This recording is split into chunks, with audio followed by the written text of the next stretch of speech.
হয় নমস্কাৰ, এনি ভাৰত 24 চাই থকা প্ৰতিজন দৰ্শক মই স্বাগতম জনাইছোঁ। হয়, এতিয়া ৰাজ্যত ৰাসক লৈ ব্যস্ত, কিয়নো আচলতে কি উজনি কি নামনি সকলোতে এতিয়া দেখা পোৱা গৈছে এক উখল মাখল পৰিৱেশ। আৰু যিহেতু মই এতিয়া উপস্থিত নামনি অসমৰ ঐতিহ্যমণ্ডিত যি ৰাস মন্দিৰৰ বাকৰিত, আৰু যিহেতু হাউলি 98 সংখ্যক হাউলি ৰাস উদযাপন সমিতিয়ে 15 দিনীয়া বৰ্ণাঢ্য কাৰ্যসূচীৰে ৰাস উদযাপন কৰিছে, আৰু আজি 11টা দিনত ভৰি দিলে। আৰু মোৰ কেমেৰা সহযোগী দেখাব ইয়াৰে কিছু পৰিৱেশ। আচলতে লাখ লাখ যি দৰ্শনাৰ্থী আজিৰ দিনটোত ভিৰ কৰা পৰিলক্ষিত হৈছে, কিয়নো আচলতে উজনি অসমৰ ৰাস আৰু নামনি অসমৰ ৰাসৰ মাজত পাৰ্থক্য আছে। উজনি অসমৰ ৰাস সম্পূৰ্ণভাৱে জীৱন্ত মানৱৰ দ্বাৰা আচলতে প্ৰদৰ্শন কৰা হয়, আৰু নামনি অসমত মৃন্ময় মূৰ্তিসমূহ গুৰুত্ব দিয়া হয়। আৰু এই ক্ষেত্ৰত এই মৃন্ময় মূৰ্তিসমূহ চোৱাৰ বাবে কিন্তু লাখ লাখ দৰ্শনাৰ্থীয়ে ভিৰ কৰিছে, আৰু ইয়াৰে পৰিৱেশ মোৰ কেমেৰা সহযোগী দেখাব। আৰু এনেকৈ ওলাই আহিছে কিয়নো আচলতে যিহেতু মই এজন ব্যক্তি আছে, যিহেতু 48 বছৰ ধৰি আচলতে হাউলি ৰাসৰ লগত জড়িত হৈ আছে, আৰু মই তেওঁৰ সৈতে কথা পাতিবলৈ চেষ্টা কৰিম, কিয়নো আচলতে 48 বছৰ কম সময় নহয়। মনোভাৱ কিছু জানিবলৈ মই চেষ্টা কৰিম, যিহেতু আপুনি প্ৰায় 48 বছৰ ধৰি এই হাউলি ৰাসৰ লগত জড়িত হৈ আছে। কি অনুভৱ এইবুলি? নমস্কাৰ। আচলতে এইটো দীঘলীয়া পৰিক্ৰমাৰ মাজেৰে আমি আজি প্ৰবাহিত হৈ আছে। এই অনুষ্ঠানটো আচলতে আজিৰ পৰা প্ৰায় 100 বছৰৰ সমসাময়িকভাৱে 98 বছৰ ৰানিং চলি আছে। 1928 খ্ৰীষ্টাব্দত এই অনুষ্ঠানটো আমাৰ সেই সকলো প্ৰধান ব্যক্তিসকলৰ দ্বাৰা এটা অনুষ্ঠিত হৈছিল। আৰু আজি দেখিছে তেওঁলোকে যি উদ্দেশ্য লৈ এই অনুষ্ঠানটো উদযাপন কৰিছিলে, আজি অজস্ৰ জনতাৰ ইয়াতে ভিৰ। সকলো ব্যক্তি লাখ লাখ ব্যক্তিৰ এটা সমাগম হৈছে, চব কৃষ্ণময়েই হৈছে। আৰু কৃষ্ণ বিষ্ণুৰ 10 অৱতাৰৰ ভিতৰত এক অন্যতম অৱতাৰ, কাৰণ স্বয়ং কৃষ্ণই নিজেই কৈছে যে মই পূৰ্ণৰূপী অৱতাৰ লৈ মই মনুষ্য ৰূপ লৈ মই পৃথিৱীত ধৰিত্ৰীত যাম। উদ্দেশ্য এটাই, ধৰ্ম স্থাপন, অধৰ্মৰ নাশ হ'ব। গতিকে মই আপোনালোকে দেখা দিছে, মই সাক্ষাৎকাৰ ল'ব বিচাৰিছোঁ, বৰ ভাল হৈছে। মই যথেষ্ট ব্যস্ততাৰ মাজত আছোঁ। কৃষ্ণই কুৰুক্ষেত্ৰৰ যুদ্ধৰ আগমুহূৰ্তত অৰ্জুনক বুজাইছিলে, গান্ধীক যেতিয়া হাতৰ পৰা পেলাই দিলে, তেতিয়াহ'লে নহয় তোমাৰ সন্মুখত থকা এইবিলাক সকলোবিলাক মৃত, কিন্তু মই ইয়াত উদ্দেশ্য এটাই লৈ আহিছোঁ, মই ধৰ্ম স্থাপনাৰ অৰ্থে। আৰু সেইকাৰণে তেওঁ কুৰুক্ষেত্ৰৰ যুদ্ধৰ আগমুহূৰ্তত তেওঁ কৃষ্ণই অৰ্জুনক বুজাইছিলে যে যদা যদা হি ধৰ্মস্য গ্লানি ভৱতি ভাৰত অভ্যুত্থানম ধৰ্মস্য তদাত্মনং শ্ৰেন্নহম পৰিত্ৰাণং সাধুনাং বিনাশায়ং দুষ্কৃতিমাং ধৰ্ম স্থাপনাৰ্থে সম্ভৱামি যুগে যুগে।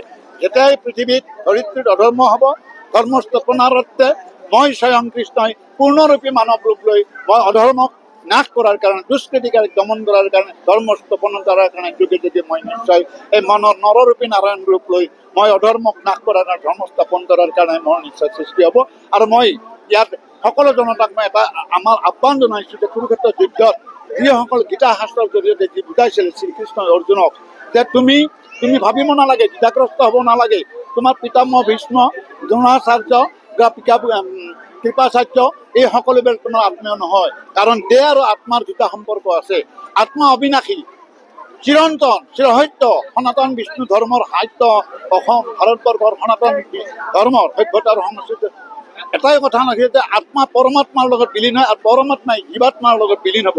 গতিকে আত্মা আৰু দেহৰ মাজত এটা অৱস্থা আছে যে দেহটোৰ লগত আমাৰ পুঞ্জবোধৰ লগত বিলীন হৈ যাব, কিন্তু আত্মা অজয়, মৃত্যু নহয়। গতিকে তুমি চিনাক্তকৰণ, তুমি আইডেণ্টিফাইড কৰা যে তোমাৰ আত্মা কোন, মন কোন, তুমি নিয়ন্ত্ৰণ কৰা, তুমি নিগেটিভ দা। তুমি কৈছা মই যুদ্ধ নকৰোঁ, কাক তুমি যুদ্ধ নকৰোঁ বুলি কৈছা? ধৰ্ম স্থাপনৰ কাৰণে, অধৰ্মক নাশ কৰাৰ কাৰণে তুমি হাতত গান্ধীপ ল'ব লাগিব, আৰু সত্য প্ৰতিষ্ঠা কৰাটো হৈছে তোমাৰ জন্মৰ মূল মন্ত্ৰ। আৰু এই ক্ষেত্ৰত মই গোটেই ব্ৰহ্মাণ্ডৰ স্বয়ং বিষ্ণুৰূপী অৱতাৰী মনম অনন্ত গোটেই ব্ৰহ্মাণ্ডৰ একমাত্ৰ ময়ে নাৰায়ণ, ময়ে সৃষ্টিকৰ্তা, ময়ে ধ্বংসকৰ্তা। গতিকে তুমি অৰ্জুন কোন, তুমি মোৰ পৰম বান্ধৱলৈ, তুমি মোৰেই অংগ।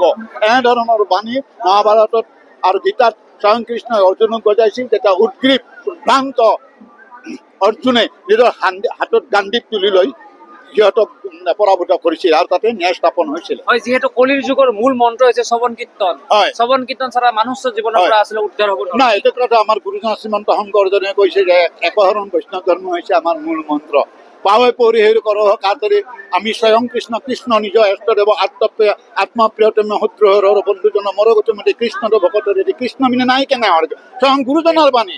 কলি যুগত যাগ যজ্ঞ পূজা অৰ্চনাত বাদেও অকল শ্ৰৱণ কীৰ্তনটো যে শ্ৰেষ্ঠ, আৰু এই যে সহজ ৰাস্তা কৃষ্ণক পোৱাৰ কাৰণে, ভগৱানৰ চৰণ হোৱাৰ কাৰণে আমাৰ একমাত্ৰ কৃষ্ণৰ নাম বা ভগৱানৰ নাম স্তুতি কৰিলে আমি আমাৰ আত্মাৰ মুক্তি হয় বুলি কৈছে। মই শেষত এটা আপোনাক প্ৰশ্ন কৰিম, চমুকৈ উত্তৰ দিব। কাৰণ যিহেতু উজনি অসমৰ ৰাসত জীৱন্ত মানৱৰ দ্বাৰা ৰাস প্ৰদৰ্শন কৰা হয়, নামনি অসমত কিন্তু মৃন্ময় মূৰ্তিক গুৰুত্ব দিয়া হয়, আৰু এই মৃন্ময় মূৰ্তিসমূহ চোৱাৰ কাৰণে কিন্তু লাখ লাখ ভক্তৰ সমাগম হয়। কি ক'ব এই বুলিও? ইয়াতে আপোনালোকে অলপমান আগত গ'লে দেখিব আমাৰ বৃন্দাবন সুসজ্জিত পৰিৱেশত ইয়াত স্থাপন কৰা হৈছে। আৰু বৃন্দাবনত যিটো ৰাধা কৃষ্ণৰ প্ৰতিমূৰ্তি ইয়াত নিৰ্মাণ কৰা হৈছে, দেখিব জীৱন্ত ৰূপত কিন্তু আপুনি দেখিব মানুহে কৰা নাই। মানে তাত শিল্পীসকলে এনেকৈ এই বস্তুটো মানে তেওঁলোকে বনাই লৈছে যে আচলতে যেন সৰগৰ পৰা বৈকুণ্ঠৰ পৰা স্বয়ং কৃষ্ণ ৰাধাক লগত লৈ নৃত্য কৰি আছে। কিন্তু তথাপিও আমাৰ ইয়াত নামনি অসমত বিশেষকৈ মৃন্ময় মূৰ্তিৰ দ্বাৰাহে এই ৰাস আজিৰ পৰা প্ৰায় 98 বছৰ ধৰি ইয়াত প্ৰচলিত হৈছে।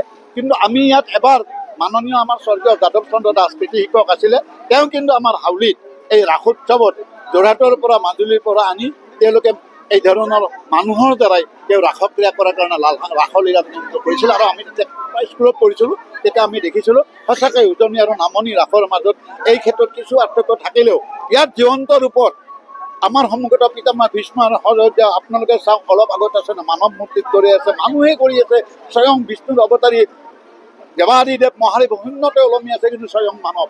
গতিকে এই ক্ষেত্ৰত কিছু মতপাৰ্থক্য দেখা যায় উজনিৰ লগত আমাৰ নামনি অসমৰ। কিন্তু উজনিত শ্ৰীমন্ত শংকৰ গুৰুজনাৰ যি অমৃতবাণী, সেই অমৃতবাণী যেনে কৃষ্ণলীলা তাত প্ৰৱৰ্তিত হয়। আৰু আমাৰ ইয়াত মৃন্ময় মূৰ্তিৰ দ্বাৰা আমি এই গোটেইখিনি কথা গীতা ৰামায়ণ মহাভাৰতত যিবিলাক কাহিনীবিলাক আছে, সেই কাহিনীবিলাক বৰ্তমান ৰাইজৰ কাৰণে সুন্দৰকৈ প্ৰাণ দিয়াৰ চেষ্টা কৰে শিল্পীসকলে। আৰু অজস্ৰ জনতাৰ ইয়াত ভিৰ, সকলোৱে আহি আপ্লুত হৈছে। হয়, হাউলি এখন ব্যতিক্ৰমী ঠাই, ইয়াৰ মানুহখিনি ভক্তপ্ৰাণ ৰাইজ। আৰু আমাৰ অজস্ৰ জনতাৰ ইয়াত আপ্যায়ন আমি ব্যৱস্থা কৰোঁ, নিশাৰ আমি আহাৰ ব্যৱস্থা কৰিছোঁ। আমাৰ 98তম হাউলি ৰাস মহোৎসৱৰ সভাপতি জনকৃত মাননীয় হেমেন দাস, তেওঁ এজন প্ৰাক্তন ভাৰতীয় সেৱা বিভাগৰ এজন আয়ুষ অফিচাৰ আছিলে। বৰ্তমান তেওঁ প্ৰায় 100 বছৰলৈকে আমাৰ যিটো অনুষ্ঠান উদযাপিত হ'ব তাত তেওঁ সভাপতি হৈয়ে থাকিব। গতিকে মই আপোনালোকক আশা কৰিছোঁ প্ৰতিদিনে যেনে এনেধৰণৰ বাতৰি পৰিৱেশন কৰি আমাক উৎসাহিত কৰক। আমাৰ ভুল কৰি থকাটো স্বাভাৱিক, কিন্তু অকল ইয়াত কিন্তু আপোনালোকে মনত ৰাখিব কৃষ্ণ মাইনাছ গীতা =0। কৃষ্ণ অবিহনে ইয়াত কোনো ধৰণৰ আস্বাদন আপোনালোকে কৰিব নোৱাৰে। কৃষ্ণই শ্ৰেষ্ঠ, অদ্বৈতবাদত একমাত্ৰ কৃষ্ণই পৰম শক্তি, যাৰ জড়িত ব্ৰহ্মাণ্ড অনন্ত গোটেই ব্ৰহ্মাণ্ড ইয়াত পৰিচালিত হৈ আছে, নিয়ন্ত্ৰণ হৈ আছে। গতিকে মই আশা কৰিম ভক্তপন ৰাইজে এটা মাহাত্ম পাইছে কাৰণে এতিয়া লাখ লাখ ভক্তৰ ইয়াতে সমাগম হয়। মই ধন্যবাদ জ্ঞাপন কৰিছোঁ আপোনাক, যিহেতু এইজন আচলতে যি 48টা বছৰে এই ৰাসৰ লগত জড়িত হৈ আছিলে, এক সুন্দৰ গোটেইখিনি কথা আচলতে দাঙি ধৰিছে, কাৰণ তেওঁ বুজাইছে সকলোকে। আৰু মোৰ কেমেৰা সহযোগ দেখাব দিম ইয়াৰে কিছু পৰিৱেশ। যিহেতু নামনি অসমৰ ৰাস বুলি ক'লে মৃন্ময় মূৰ্তিসমূহক গুৰুত্ব দিয়া হয়, আৰু এই ক্ষেত্ৰত কিন্তু আজি যিহেতু 11টা দিনত ভৰি দিলে 98 সংখ্যক হাউলিৰ ৰাস উদযাপন সমিতিয়ে যিটো 15 দিনীয়া বৰ্ণাঢ্য কাৰ্যসূচী ৰাস উদযাপন কৰিছে, এক লাখ লাখ দৰ্শনাৰ্থীয়ে ভিৰ কৰা পৰিলক্ষিত হৈছে। কিয়নো আচলতে নামনি অসমৰ হাউলিৰ ৰাসত বহুখিনি আপোনালোকে দেখা পাব। কিয়নো আচলতে এবাৰ আহক, আৰু যদি চোৱা নাই এবাৰ চাই দিয়ক। কাৰণ কিয়নো ইয়াত মৃন্ময় মূৰ্তিসমূহক বিশেষকৈ গুৰুত্ব দিয়া হয়, সেই মৃন্ময় মূৰ্তি চোৱাৰ বাবে কিন্তু লাখ লাখ দৰ্শনাৰ্থীয়ে ভিৰ কৰা পৰিলক্ষিত হয়। মোৰ কেমেৰা সহযোগী অবিনাশৰ সহযোগত মই কৌশিক দাস, এনিভাৰত 24।